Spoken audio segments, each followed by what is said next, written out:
Everyone, welcome back to the main event. You here with me, Daniel. And Aaron. Aaron, we've got 4 more groups to go through. I'm going to make a rule. What is the rule? You're not allowed to start an episode by saying it'll be a nice quick one today. Yeah. All the episodes become the same amount of time. Same length regardless. Let's try and fly through some of these then. It'll not work. Oh, that still counts. We're not allowed to. No. You never said I wasn't allowed to say that. Right. Group E, Aaron. Shut up and let me continue this podcast. Group E. We've got Atletico Madrid away to Celtic. That's the first game we're going to look at today. What are you thinking? Celtic just aren't very good, are they? No. I'm pretty sure we said that. They play later on tonight. We don't know the starting lineup yet, so we may come back to it later if we remember. But Atletico Madrid, they're not. It's very different Atletico Madrid than what we're used to, I guess. Currently sitting 4th, and then in terms of Champions League, they're sitting comfortably top. Yeah. I brought Jimenez in last week on my wild also 3 goals against. Yeah, it's not the defensive, solid back performances that we're used to seeing, I guess. But it's been like that for a few years. I fancy them to keep clean sheets in these 2, to be honest. So I have Jimenez, although he was injured, and I don't know when he's back. So that's an issue. That's just another issue that I have, Aaron. What a shock. I'd likely just keep him in case, just in case he's fit. And if he's not, because it's a Wednesday game, which isn't ideal, then it's more so at least I've got him for Celtic at home and Lazio at home. It was my 5th defender, and he was a panic. It was just such a panic decision because I didn't really know who else to get with the budget that I had. And I wanted to leave some money in the bank to be able to get up to Haaland. So I didn't want to spend all my money. It's not really an issue now because I'll probably get rid of maybe, if I want to take a hit, I'll get rid of Odegaard. Yeah, it's a little bit of a problem. I think obviously defensively, Hermoso's not exactly cheap.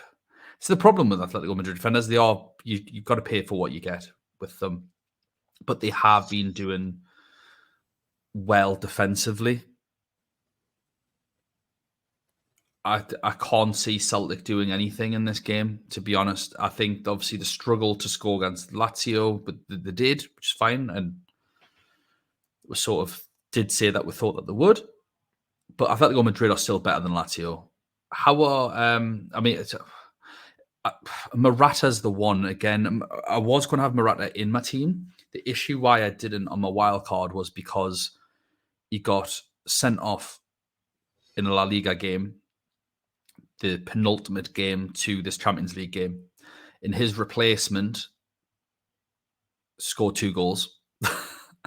So when Correa scored 2 goals, I thought, well, does Simeone now play him in this game? You've just scored a brace. Surely you deserve to keep your place.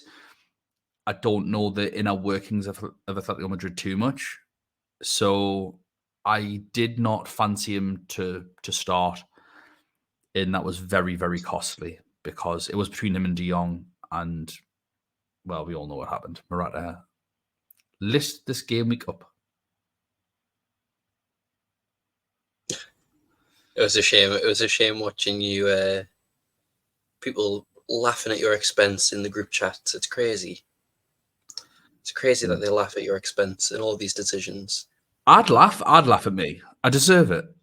I come on here, throw my weight around. No, I encourage people. I laugh at other people when it goes badly. I fully expect them to laugh at me. Well, it's good banter, that group. It was just, obviously, it's nice sometimes on the podcast when we get it right so that we obviously are recommending these players to other people and they do go off. It was just, that was my decision making for not sort of getting behind Morata in the end. What do you think the score's going to be? We don't need to have this forever. Yeah, I don't know why I didn't even consider Atletico Madrid. I knew that they were going to keep a clean sheet, or hasn't happened yet, but I do feel like they'll keep a clean sheet. And I hadn't even considered them for transfers or anything like that. So that'll quickly change. I'll look to see who I can bring in. Yeah, so I think probably 1-0 or 2-0 Atletico Madrid. Yeah, I think it'll be 2-0. I mean, come on, it's Griezmann and Morata. Like, they are good players playing against Celtic. There'll be a couple of goals, I think. Mandava, Jimenez, Depay, Lamar, all injured. So I think it does make picking their defenders a little easier. I mean, Axel Witsel getting thrown in at centre-back's always, the cat amongst the pigeons in terms of selection headaches for us as managers. So it will be imperative you get the right one. I do think they are a little pricey. With Jimenez being injured by the looks of it until early November, I think I have to take a -4, which is a disaster after a wild card, really, just to get rid of Jimenez, get rid of Koundé, and definitely get rid of Osimhen. But there are midfield changes that I want to make, Aaron, and we'll likely get on to those very shortly. We've got Lazio versus Feyenoord. Why don't you talk to us about Lazio first? They're doing better because they were near relegation when we first started doing these previews. But Feyenoord is still the strong favourite to win. Lazio play tonight against Sassuolo, who just love these big games. I was going to say, there's a bit of a giant killer, aren't there, Sassuolo? Yeah, that's the best way to that's the best way to refer to them. In terms of Lazio in the table, I mean, they're both 12th and 13th. Sassuolo and Lazio being 13th, so they have turned a corner. But if you said in any other group that you're going to have someone who's 13th on the table against pot one team, and the pot one team is at home, yeah, you're probably going to be like, right, Feyenoord, regardless, even without even knowing the team, you'd go, yeah, we're going to back the pot one team. So I think the Feyenoord assets that we do have, I think, are still worthy of being your team. Lazio are playing a few tough games, and we'll see how the Sassuolo game goes. But Feyenoord are heavy favourites, and I don't blame them because they have the Rome derby. I don't know what the actual Italian term is for that, but they play against Roma next week, and that's going to be quite a head turner. People definitely want to play in that match. So I think this has a Feyenoord win written all over this personally. I don't disagree. I think Vellenreiter could be a good goalkeeper. It's just at his price point. I think Lazio struggle to score in this game. And Jimenez is back. A different Jimenez. The one that we recommended in the group preview, but then we found out he was suspended. Yeah, we're like, wait a couple of weeks. So he's back for this game. He's 7.5 million. I think that's a terrific price. He loves to score. He scores in basically every game he plays. But they're playing tonight, Feyenoord, so they kick off at 8 p.m. UK time, I believe. So in an hour at the time of recording. Yeah, our time of recording. So that'll be but it's just over an hour, so I don't quite have the team starting lineup or anything out yet. Stengs becomes a much better option, I think, when Jimenez plays. I don't know if you'd really want to go with one of the Feyenoord fullbacks as much. Would that be a Hartman, or if you could go for the centre back of Geertruida? But I think with how rubbish the goalkeepers have been, I think Vellenreiter's as good a choice as any.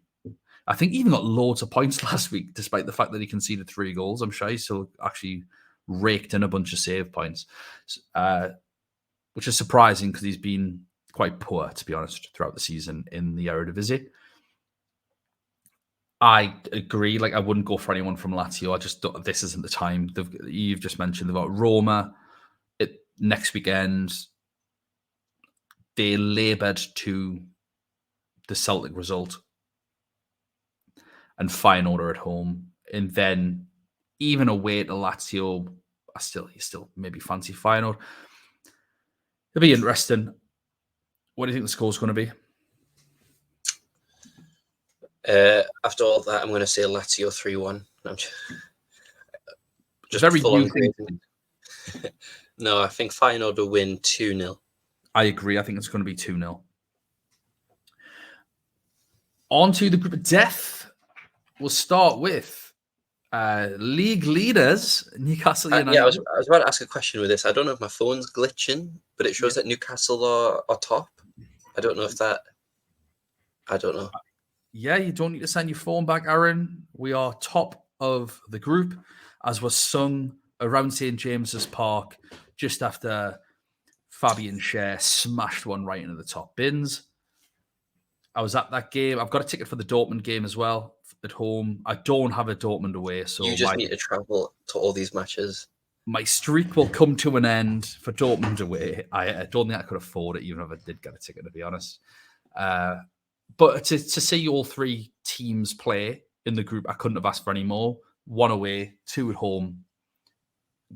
I think I'd be greedy to be wanting anything more than what I've received. So I cannot wait for that. So we'll start with that games. Dortmund v Newcastle. So Newcastle won 4-0 today. The first half... Who do we think we are? I think that's like 6 clean sheets in 8 games or something like that now. We are playing really, really well. I just think we're a cut above most teams in the league. There's obviously that like little bit at the top that will struggle. You know, your man, but obviously Brighton absolutely destroyed us. But I think we're a lot fitter than we were at the start of the season, so that we can play that Eddie Howe style, which does help a lot, because at the start of the season, you could see that it was just trying to build up to that point. We are so dangerous at home.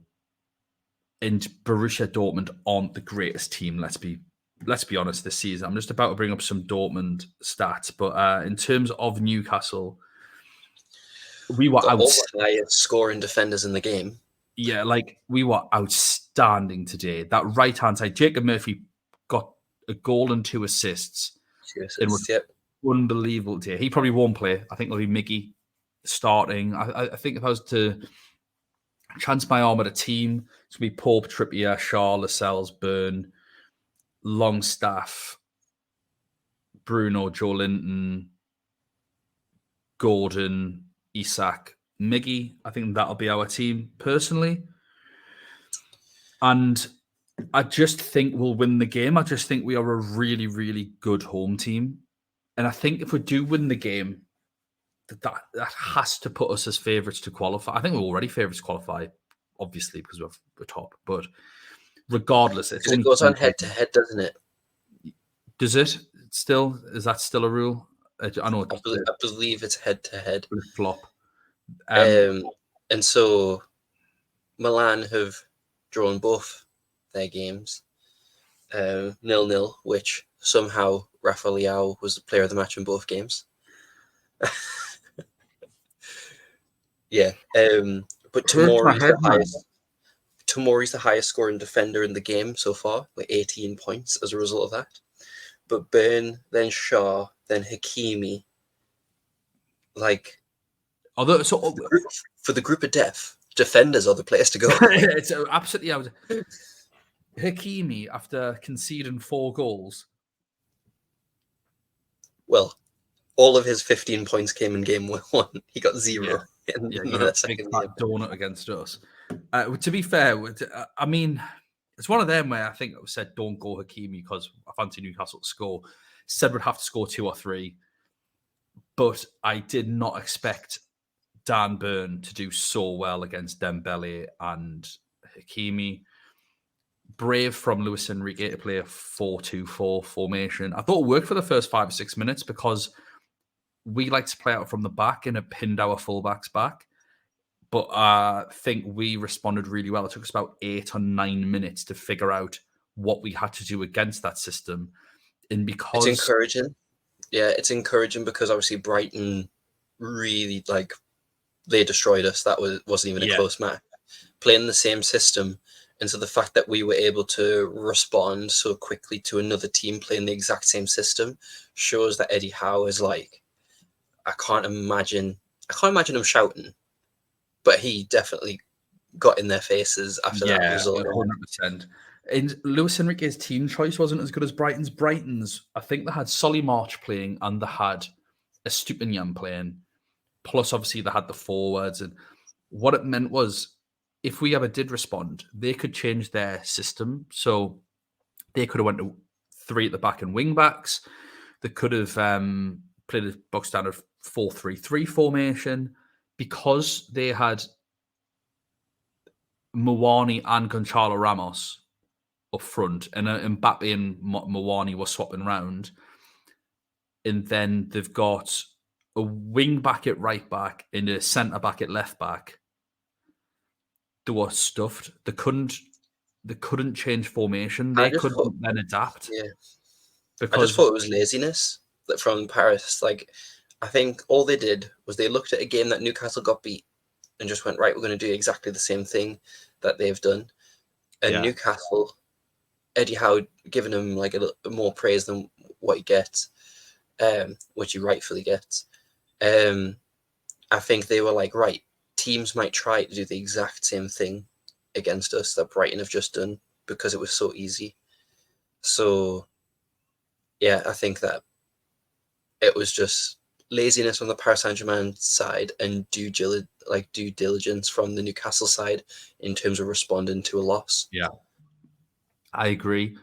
In terms of our assets, you could go for a defender from this game. Trippier is magic, but again, he doesn't get bonus points in this game. Like so many of these points in FPL, that makes him worth the money, the extra money, are bonus points because, I mean, he does get attack and returns, but it obviously does diminish. Like you got 2 more bonus points again today. I captained him in FPL, and it didn't go. I've got Salah and I've got Alvarez, and I was thinking, oh, which one of these? And I've got Son and Madison. I was like, who do I captain out of this lot? So obviously I've lost a few points on Salah, but thankfully Trippier outscored Alvarez, who outscored Haaland. And I think a lot of people captained Haaland. So that worked out all right. Because this isn't the only game I've gone without Haaland in. But I think having one of our defenders isn't the worst thing in the world. It's just very one-weeky, because I think away from home to Dortmund could be a very different story. I still think we're more than capable of getting a result, but it's more so when we might concede PSG away. I think it's a much more difficult game. Who knows what's going to happen by the time we get Milan at home, and obviously we'll hope that Sven Botman will be back by then. Anthony Gordon at 5.5 million, I think for those on a wild card, people should really consider that, especially if they are looking to go for premium elsewhere. If you're going for Kieran Trippier, then I think you should be going for Anthony Gordon as well. You cover both our left side and our right side with them, but also the cost of Gordon offsets the cost of Trippier. Whereas if you do just go for a Shaw or a Burn, you probably don't need to. You can probably just afford to jump up to your 6.5 million midfielders, and especially when we've already went through Mendes and in Bellingham and Thuram, like these sorts of players, you may not need that third absolute cheapo. But if you are looking again to have Kvaratskhelia in there and Bruno Fernandes in there and Haaland and Kane and Trippier and Dumfries, like these then start totting up. So you might want to go there. I think if you're looking in terms of our forward players, Isak's likely to start. I think he might score, but I do think there are better picks than Isak. We are scoring lots of goals from lots of different players. And I mean, Wilson might start. That's always the thing. Wilson might start. He started today, but I do think Isak will start. Wilson started today purely, I think, based on Isak's fitness. He did come back with an injury. So it was good that he was even able to get 20 minutes today, Isak. But he's likely going to play. I just think when you've got Jimenez against Lazio and you've got all these other players that we've already mentioned, we've got more to mention on this pod. There are some outstanding players to bring in up front that are outside that premium bracket. I just don't have. I love Isak, but there's no guarantee he's going to be the one to score. Could be Miggy, could be Anthony Gordon. Miggy got 11 points last week, I think. I think. I mean, they're getting some results in now. They won 1-0 against Wolfsburg yesterday. They beat, I think, Union Berlin 4-2. They've won 5 on the bounce now in the league. So they've turned it round. They've kept 2 clean sheets in those 5 games. They've conceded 5 goals. I think we will be too much for them personally. I think away to Dortmund's going to be a very, very different game. Marco Reus is back for them now. And although he's not been directly involved in loads, I definitely think he's a massive positive influence for them. Füllkrug up front as well, although he didn't play great at the weekend, has been in great form for them prior to that, prior to the international break. And he's a top forward. He's like a really old-fashioned, does a bit of everything kind of centre forward and a really good finish. They only signed him this season. So I really like the look of Füllkrug. I think if you didn't want to get Füllkrug, Julian Brandt's probably your next best buy at 7.5 million. He scored last night. And I think we said at the start of the season, he seems to go under the radar a lot, but he's a very, very good player. Those are the 2 players that I'd be considering from Dortmund if I had to consider anyone at all. But again, I don't think Newcastle away is the fixture to do so. What are your thoughts, Aaron? I don't think you can ever write off Dortmund. I think they're a very good team, and not that we are. We're just the way Newcastle are playing at the moment, and the way that Dortmund are playing at the moment. I just think that Newcastle are stronger, which I never thought I would say anytime soon. But in terms of like Newcastle at home, I think for the group of death, anyways, it's going to be the goal difference is going to be absolutely massive. And I think it's the home fixtures that are the ones to target. So I think the fact that Milan drew 0-0 at home and then drew 0-0 away, I think the 0-0 at home to us is going to come back to bite them. And I think it'll be the same with Dortmund, where the fact that they couldn't finish off Milan is going to come back to bite them, while Newcastle won by 4 goals. Well, they scored 4 goals, we won by 3. So I think that's going to be huge. And it's whose defense is going to hold out the most when they are away from home. And I think out of all the defenses, you would trust probably that Newcastle's would probably, if we do lose, it's probably going to be 1, 2. This Dortmund, they could be absolutely solid, but that clean sheet stat that you've just read out there, it's not the most comforting for them, but they also have the capacity to just absolutely just lose their heads and just give in and leak loads of goals. And in them moments, it's just like the attacking players are just walking around and there's not really anything there. So in the hostile atmosphere of St. James's Park, I don't think Dortmund players are the ones to get just because of that massive risk. What's the score going to be? Newcastle 3-0. I was going to say the same thing. Get in. Yeah, I think it's going to be 3-0. What an obnoxious thing to say. Also ridiculous because I've got no right to be saying shit like this. But I am. Just a few updates from goals and stuff going on. Veerman's got an assist. Icardi's had a brace tonight in the derby. Real Madrid are drawn 1-1 with Sevilla. Alaba scored an own goal. And I can't remember who scored for Real Madrid. Danny Carvajal scored for Real Madrid. So I said earlier on, he's got the biggest upside. But again, it's just rotation later on. PSG versus AC Milan. So PSG are at home to AC Milan. Aaron, I want you to talk about Milan first, please. Yeah, so AC Milan, they have been playing. I mean, they've always been kind of in and around the top four, and they've massively benefited from. I mean, we don't want to go too much into that situation with Tonali, but I think they are the massive winners of this whole thing. They've not played yet. They play tomorrow against Juventus, which I think the fact that the majority of Champions League teams have played like today and yesterday, and the fact that they've got a late Sunday game and then against Juventus, that's and wild. then have to travel to Paris. I think that's going to let them down. Yeah, I agree. Theo Hernandez is obviously suspended, so don't read too much into the fact that he's not going to be playing. Don't think it's like an injury or anything. Suspended for the league game, yes. Yeah, 100. Yeah, that's what I meant. Sorry.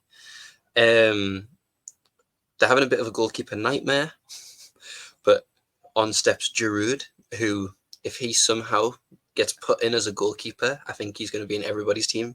He got goalkeeper of the week and team of the week, didn't he? For Yeah. Serie A. I mean, the saves he made were. Did he make one save or something? No, like 2 or 3. Did he? Yeah. I saw one of the highlights where he made the save and then jumped on the ball, pounced on it bravely. What a legend. What a legend. Kyle Walker status. Why is it that when outfield players go in goal, like it rarely ever goes bad? Yeah. I think Vinnie Jones went in goal once for Wimbledon, and I'm pretty confident they shipped about 6 goals. But obviously, Inter are back top. But if Milan draw, they'll go back to top of the league. So they're playing really well. And I think Pulisic was the last goal scorer, and he did really well in the international break. He came on as a sub to score. It was weird that Pulisic didn't play against Newcastle. But I do think that Milan will put full strength, and Leao, I think, will be a pretty interesting player against Hakimi. Plus, player of the match, Magnet, somehow 2-2, which is just craziness. Yeah, he was. I can tell you, he was not player of the match in that first game against us. When I thought on you their thought Florenzi was. No, Florenzi. Well, he only played half a game. I thought he was just way better than Calabria. No, I thought Thiaw for AC Milan was absolutely outstanding at the back. We didn't have a sniff. And I thought for us, Kieran Trippier was absolutely unbelievable. For me, one of those two deserved to win player of the match all day long. Mm-hmm. And then also, interestingly, when it's a clean sheet away from home, in which Dortmund were the better team, that Leao gets it as well. Yeah, it's weird. It's just whoever's watching these don't have a clue about football, I don't think. Sorry. They're just going off their fantasy team, aren't they? Probably. But Paris, I think the travel is going to be a massive impact on AC Milan. Like, it's not a massive distance, Italy to France, but to play late on the Sunday when everyone else is going to be traveling tomorrow, and they've got to wait around. Yeah, the Italian FA have stitched them. So Paris Saint-Germain won 3-0, Mbappe penalty. Sola and Ruiz were the other goal scorers. We never read too much into their league kind of results, but I think after Newcastle, they'll be raring to go. And I think my biggest question is, well, kind of the debate I'm having is Mbappe has not done great, and he didn't last group stage either. I think he did all right. He did all right in the last group stage. Did last year? Not in the first few games. It was from match day. That was going to be my debate. From match day 4. Sorry. From match day 4 onwards, he then scored in every game. Do I keep Mbappe? Kane and Haaland are my other strikers. Yes. No. Knowing that Mbappe is not going to be in a lot of people's. I mean, he's 26% owned, so it's not like he's in not a lot of people's teams. But amongst the people who we talk to, he's not going to be in their teams. I'd say, I personally, like, is Mbappe a better option than Bruno Fernandes and Kvaratskhelia? Right, here we go. I'm going to say no. And the reason is I don't disagree. I think he will score in all 4 of these games. But I think he's going to score 1 goal in each of the games. I think for 11.5 million, it's just not high enough returns. The team look very disjointed at the minute. He's having to score a lot of penalties. He might get player of the matches, which definitely boosts what you could get. Like, if he scores, he's probably getting player of a match in the same way as that Liao does and all this sort of stuff. And I think when you have other players that we're about to talk about that could just go off because of the fixtures, also players like Bruno Fernandes that you only want for 1 week to then get Saka in for 2 home games and things like that. Not having 3 premiums allows you to do that. If you've got Sané in, for example, that you can only afford 1 premium midfielder, I think, if you've got 3 premium forwards. And even then, I think you're going to be having 4.5 million midfielders and all sorts. I think it ruins your team. And Haaland could absolutely explode. But if you didn't have Haaland, then I'd recommend having Alvarez, who is outperforming Haaland at the moment, for cheaper. And then you've got Harry Kane. Like, I just don't think Mbappe is a captaincy option in any of this. So for 11.5 million, that's a lot of money to spend on someone that I wouldn't captain. That's the only issue. I do agree that I think he's going to score in all 4 games, but I don't think it's not about Mbappe, it's about Mbappe plus a 4.5 million midfielder versus a Pender. It's 7.5 million, and then having an 8.5 million midfielder in there. Like, you could have Odegaard and a Pender or Mbappe and Baronetsia. It's absolute no-brainer.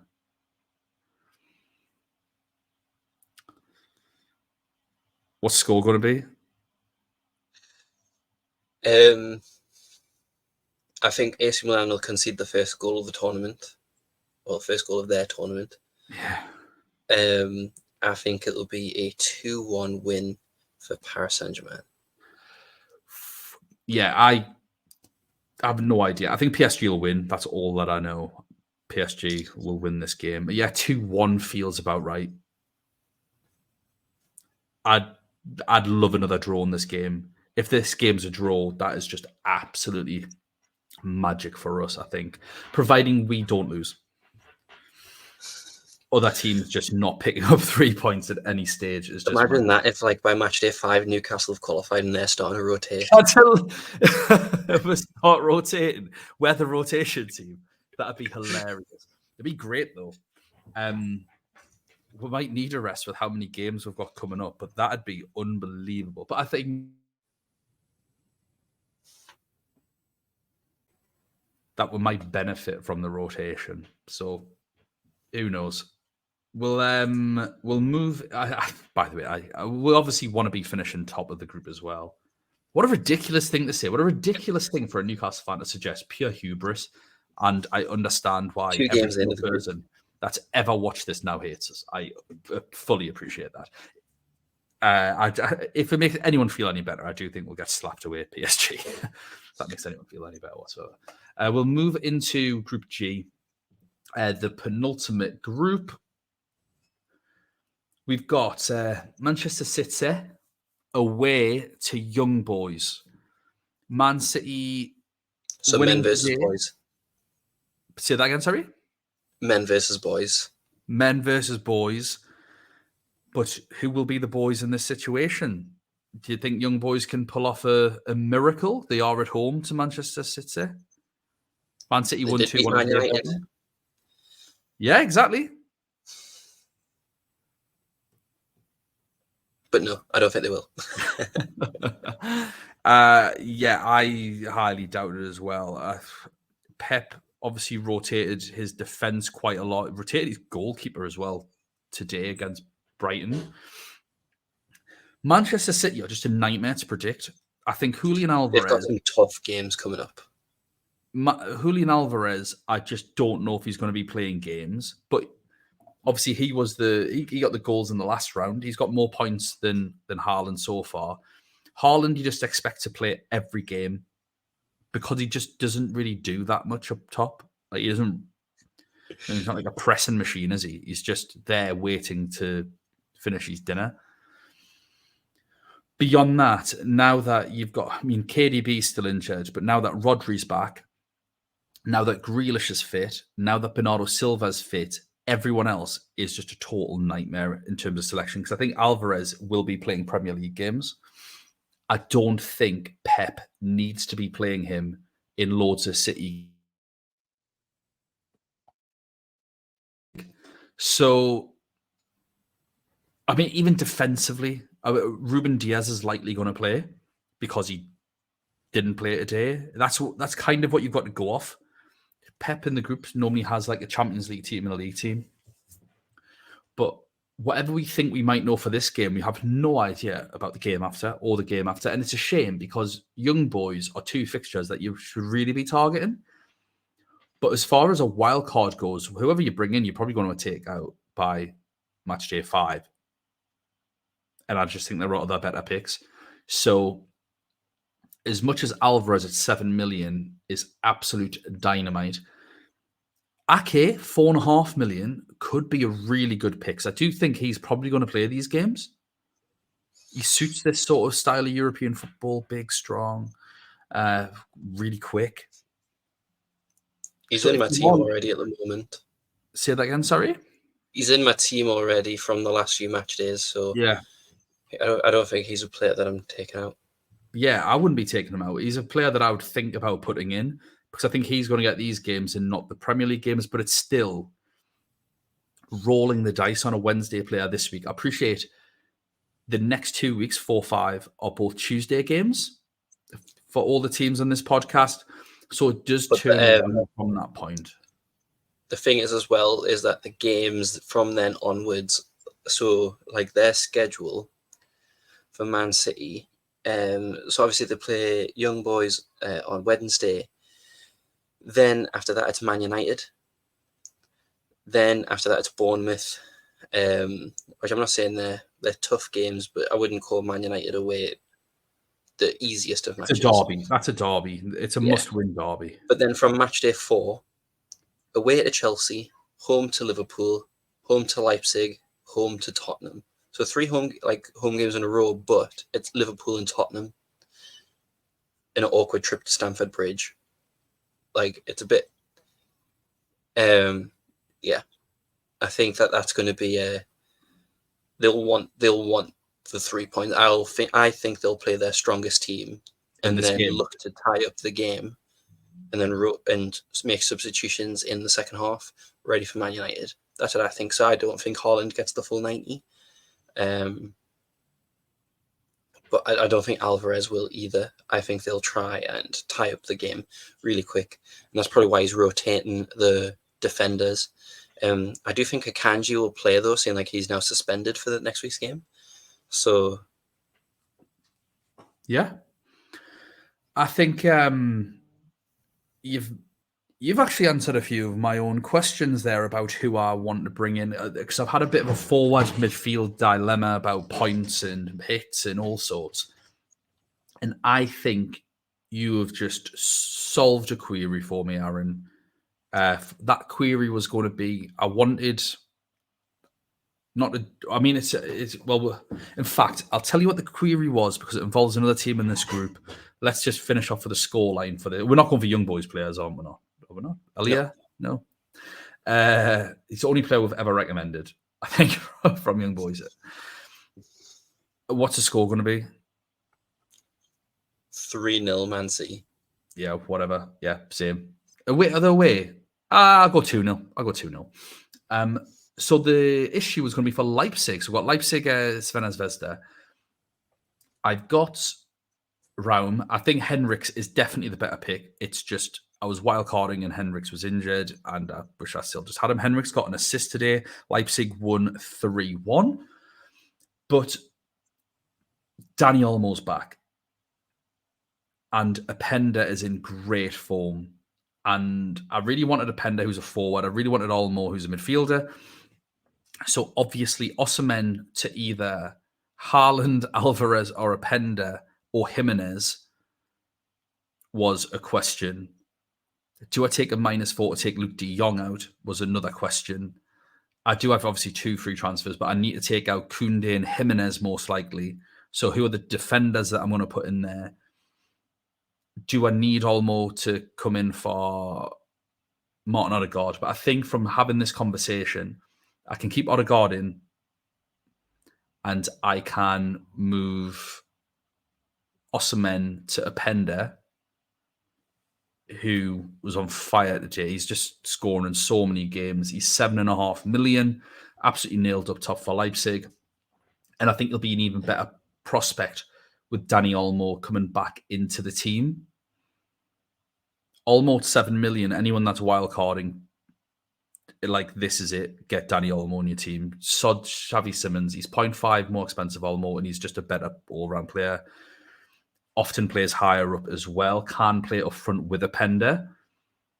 I think Olmo's a better pick than Openda. It's just not what's going to fit my personal team at the moment. Again, Henriks over Raum if you've got the chance. But as long as you've got one of them, you could feasibly go triple Leipzig against Svenna Zvezda. They won 3-2 today, and I think the opening goal was an own goal anyway, against absolute nobodies. No offense to the team they were playing, but never heard of them. I think Leipzig at home to Red Star are going to give these a proper footballing hiding, personally. I think this is going to be a 3-4-0. And they would be, I'd say Henriks, Olmo, Openda, or Raum, Olmo, Openda are your triple up. Anything else on that? What's your prediction? 2-0 Leipzig. I just wanted to get through that as quickly as possible for once in our lives because I felt like everything was really, really obvious. And I know who people have as players. So I was like, okay. Match day 2 goalkeeper, maybe Blažević at 4.5 million. I think if you didn't have one of those defenders. The final group we have, let's start with Barcelona. I'm going to go through the injuries and then you're going to tell me what you think. They are playing at home to Shakhtar Donetsk in the early fixture. So let me just bring up, because I actually do have to bring up their injuries. They are vast.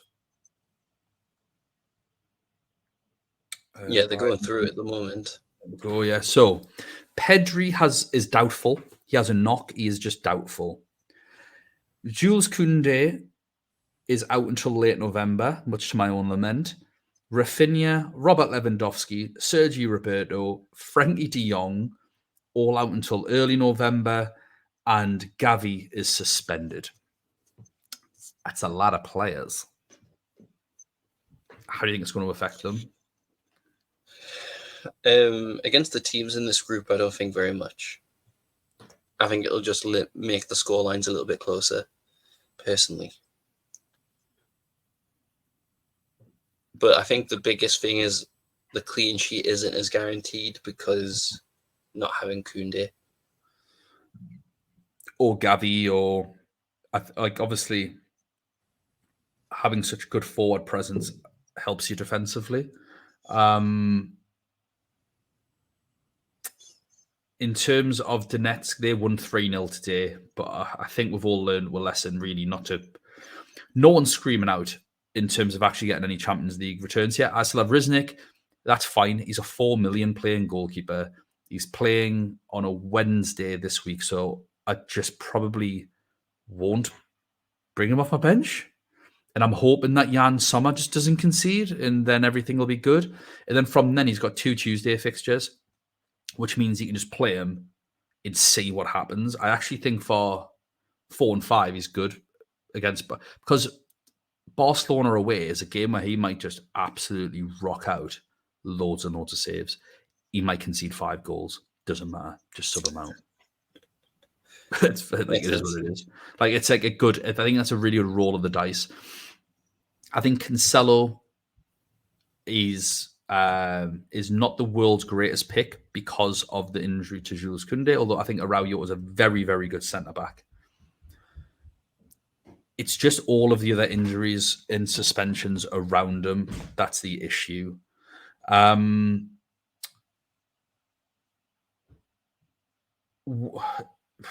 Obviously, we're not recommending anyone from Donetsk. So, what's your scoreline for this game, Barcelona versus Donetsk?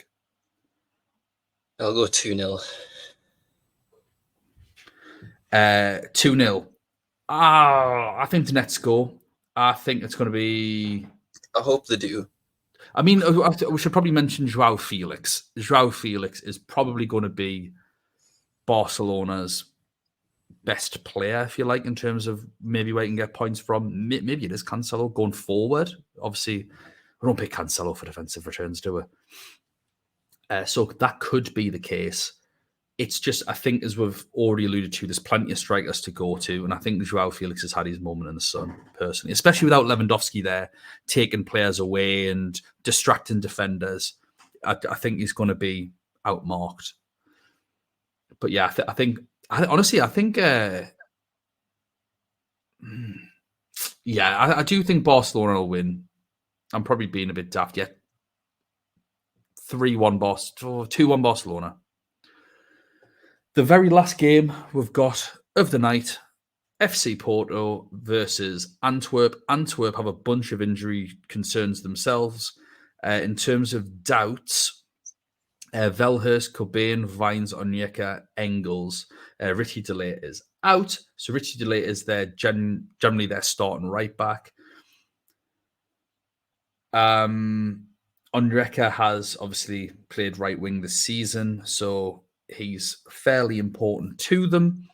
Not that I think it's going to overly matter in a game at home to FC Porto, because Antwerp are just generally pretty naff. What do you make of FC Porto? I think these are the two games to kind of target. I was tempted to buy them in terms of wild card. I think it could be a team where there's definitely points in there, and I don't know how many people are actually going to try and get them in. I don't know. Have you got any in your wild card? I had, and obviously still have in my team, Galeno. On penalties, really, really cheap. That's the long and short of my thought process for FC Porto. I don't really know what else to say. Taremi isn't really doing it. Evan Nielsen seems to be the one that's getting goals. I think he's got a couple of goals in his last 2 games. But yeah, I have Galeno for this game against Antwerp. I just think if they get a pen, he's on it. He could go off, especially when the Porto are playing away from home, because Antwerp have to come out like. With how the group stands, this is a game that they need to target, a home game to Porto. And as soon as they come out, I think that's going to open things up for Porto to attack. Obviously, Marcano's still injured for Porto, so that's going to be defensively they're still weak, Porto, because of Marcano and Pepe, etc. Like Danny Carmo's not the one. I think he got sent off at the weekend or the game before the international break. What a shock. He's an absolute trap, that man. So, yeah, I think Galino's still good at 6.5. I think he's 6.6 now. I think he got a price rise. That's why I got him in. Honestly, I don't think I would wildcard him in because I'd rather have Brias Mendes at that. For my 6.5 million midfield, I think I'd rather have him. I think there's another. I think we've named over the course of these two podcasts some really good midfielders that you can go for. I went on Galino early, and it's probably shooting us in the foot a little bit. I think we'll see. We'll see how this game week goes. I think by game week 5, he's someone that might have to come out, but who knows? Feels like chasing points a little bit. Are you going for anyone from Port? I assume you're not going for anyone from Antwerp. No, I'm not that brave. I think it was just one of them where I was having a look, but in terms of, I prefer other options. But I'd probably go for the defense. Yeah. But then Porto haven't been the same defensively strong unit that they have been in seasons past. But Antwerp at home, they're away. But for these two games against Antwerp, with a lot of the defenders being 4.5 or under, I think they are good bets. If I need to, for example, I've currently got Saliba. If I choose not to wildcard this match day, could go down and save $1 million and go from Tukameni up to one of the players that we've said. So I think that's a shout, but there's other 4.5 players. Like I could go from Saliba to Henriks. I was going to say, have you got a Leipzig defender? I've got the goalkeeper. I took out Henriks last. Yeah, maybe he got a price rise. It's strong. So, but I think Henriks is going to be a good pick. Yeah. And if you double up, that's a differential in itself, because I think a lot of people will have one Leipzig defender. They'll have one of them and they'll bank on the attack and return from that player. If you have the goalkeeper and one of them, and they do keep a clean sheet, you're winning. Well, that's the thing. With it being a Wednesday fixture, I don't want to lose out on Leipzig points by having the goalkeeper. Like, if Sommer doesn't keep a clean sheet, if he does keep a clean sheet, sorry, then you're not going to even play the goalkeeper. Yeah, so I'm missing out on them points. Yeah. What's the score going to be for Porto versus Antwerp? We'll go 1-0 Porto. I want to go 2-0 Porto. I don't think Antwerp are particularly good. That's that, Aaron. 32 teams, done and dusted. How are you feeling? Emotionally, physically, mentally exhausted? Physically tired, mentally you look it. Exhausted. You are aging years across these 2 hours alone. I know.